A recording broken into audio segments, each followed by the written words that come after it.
ఓ ఈరోజు మంచి రోజు, మందు తాగొచ్చు ఈరోజు.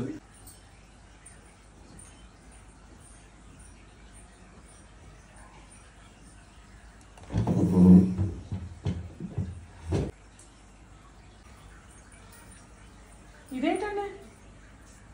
ఈరోజు మంచి రోజు కదా, నువ్వు మందు పోస్తావని ఒకటే గ్లాస్ పోస్తావు అన్నావు కదా, ఒక గ్లాస్ పెట్టుకున్నాను. ఇది చాలా చిన్నగా అయిపోయింది, నా కొలతతో పోస్తాను, ఆగండి.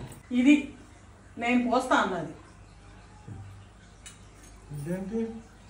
అంతే, దాంట్లో పోస్తాను, అంతే తాగాలి, లెక్క ప్రకారం అదే. ఇది పిల్లలు ఆడుకునేది, చిన్నపిల్లలు ఆడుకునేది కాదు, ఏం కాదు. ఇగో నీళ్లు పోసుకుంటారేమో కదా, దాని నిండా నీళ్లు పోసుకుంటా. నేను తెచ్చుకుందేమో ఇది, ఆమె పోసింది ఇది. అసలు నా కొలత ఇది. దీనికి ఏమన్నా పోలిక ఉందా ఫ్రెండ్స్? మీరే చెప్పండి. ఎంత అన్యాయం.